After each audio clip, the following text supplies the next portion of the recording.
Dragi gledatelji, sad selimo u naš studio gdje lijepo pozdravljam gospodina Aleksandra. Dobar vam dan i dobro mi došli. Dobar dan, zahvaljujem na pozivu. Evo za početak, možete li nam se ukratko predstaviti?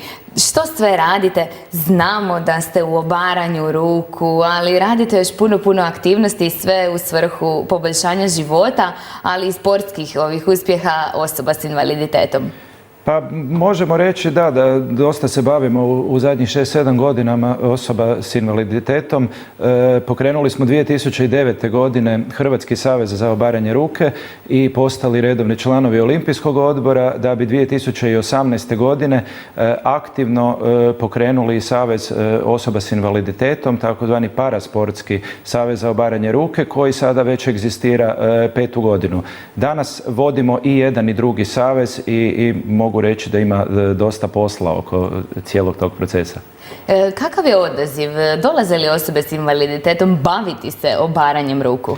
Pa u početku je bilo teško, naime mi smo pokrenuli taj sport, u Hrvatskoj nije postojao. Dakle, imate situaciju gdje osobe s invaliditetom, što nisu nikada čule za obaranje ruke, da mogu u trenažnom procesu ga aktivno trenirati, baviti se time, te samim time postati vrhunski sportaši. Tako da su početci bili s nekim prezentacijama, promocijama sporta, jer najteže je dobiti u prvih par klubova 10-ak, 20-ak prvih natjecatelja.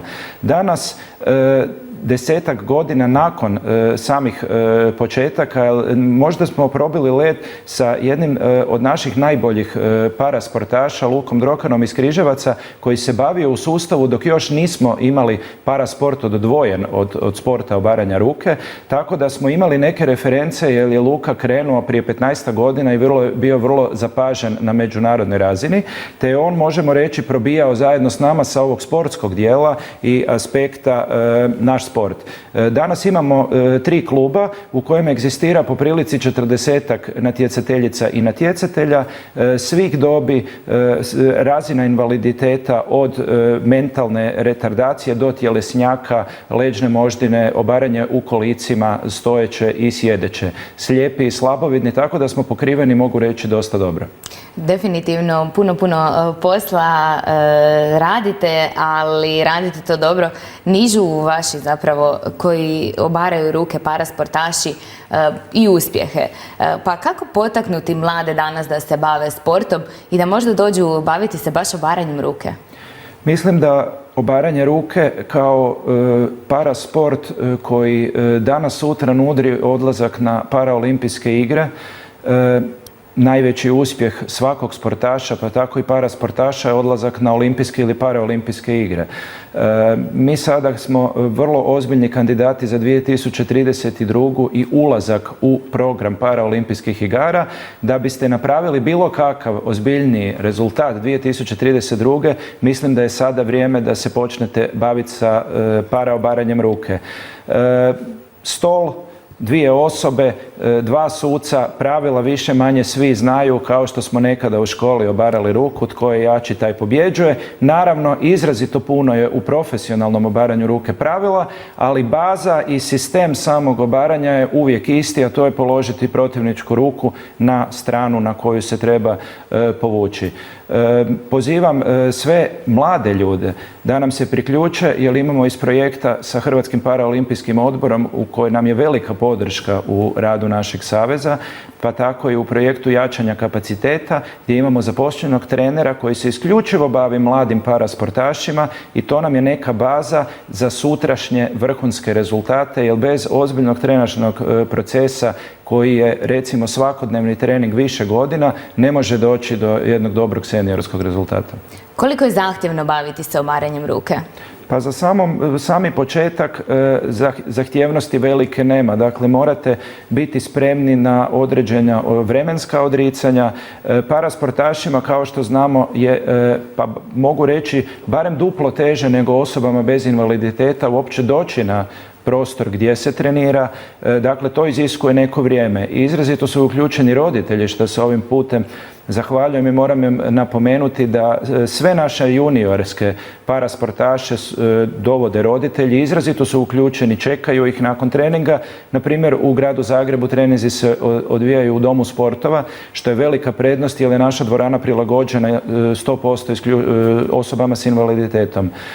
Nakon nekih početnih nekih boli u tetivama i zglobovima ili su to neke potezi i kretnje na koje ljudi nisu naviknuti, dolazi do stagnacije što se tiče bilo kakvih trauma i bolova i ljudi normalno se sa time bave u trenažnom procesu, tako da mi danas već imamo ljude koji su 10-ak i više godina aktivno u procesu obaranja ruke, što znači svakodnevnom treningu i imamo 4-5 najboljih među njima koji uredno osvajaju međunarodne medalje, što znači svjetsko, europsko prvenstvo, svjetski kupovi. Mislim da Hrvatska spada sada sigurno u nekih top 5 na svijetu što se tiče paraobaranja ruke. No njegujete i inkluziju o kojoj mnogi pričaju, ali vi ju i provodite u praksi. 2018. godine mi smo u Svjetskom savezu i u Europskom savezu, gdje sam ja dopredsjednik, shvatili do tada, do 2018. smo imali odvojena natjecanja sportaša i parasportaša.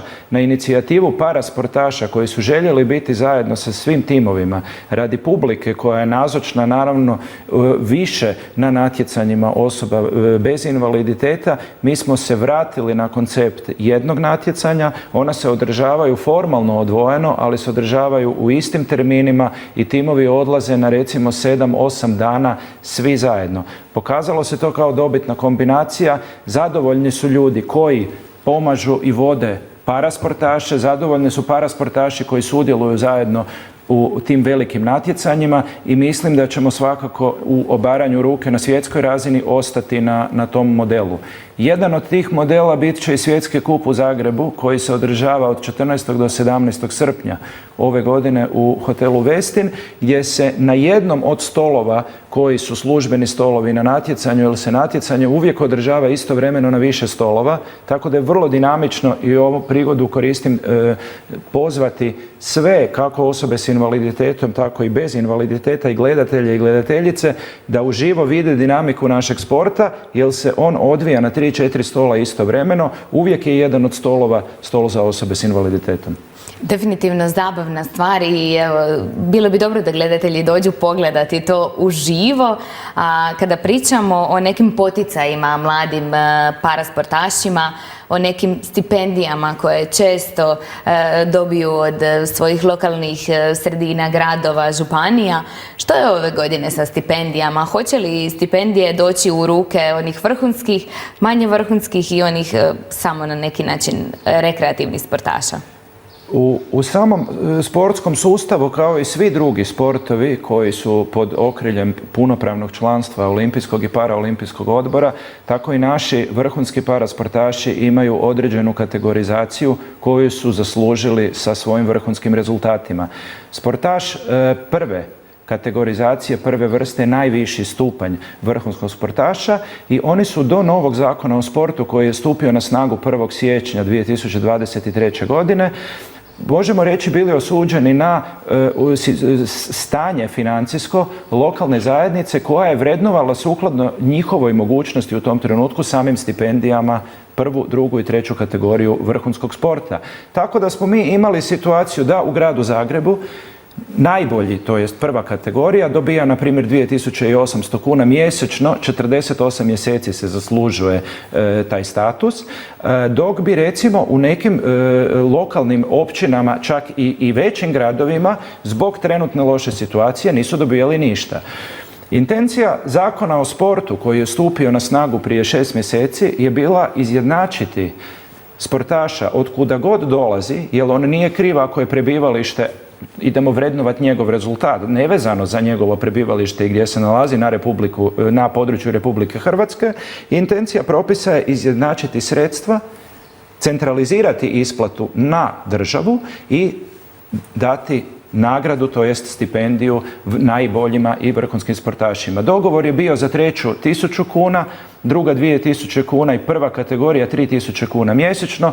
No evo neki dan je bila odluka za 2023. nakon projekcije koja je pokazala vjerojatno nedostatnost sredstva s obzirom na broj sportaša i parasportaša. Ići će prva kategorija na 2000 kuna.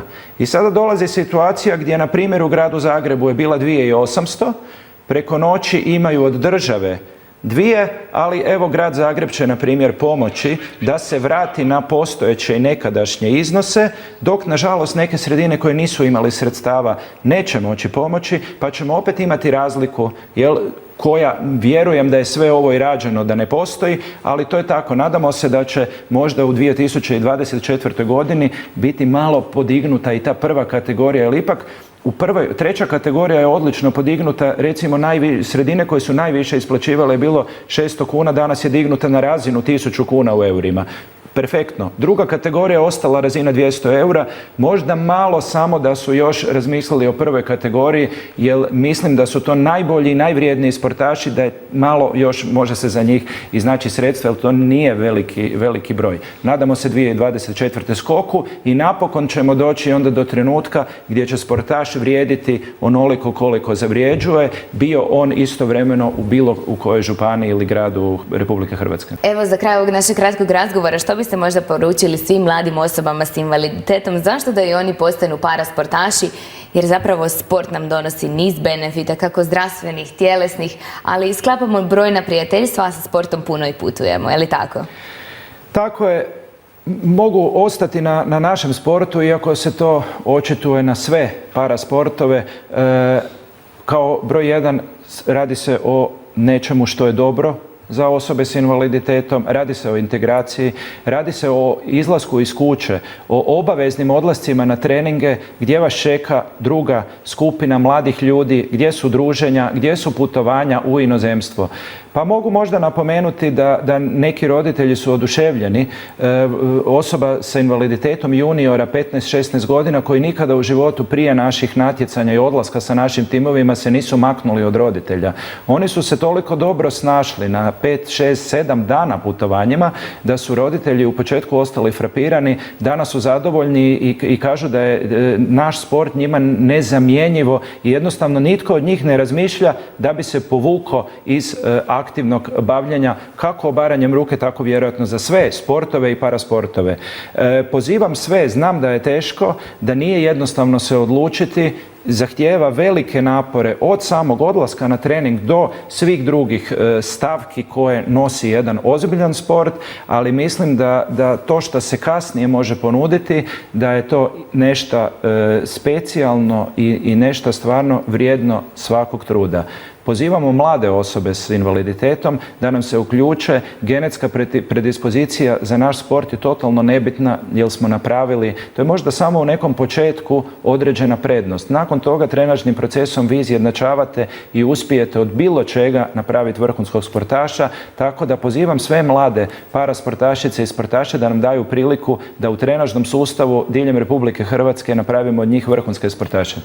Ja vam želim da definitivno to i ostvarite, da iznjedrite još puno vrhunskih sportaša, a vama želim puno sreće u daljnjem radu i hvala vam što ste danas bili moj gost.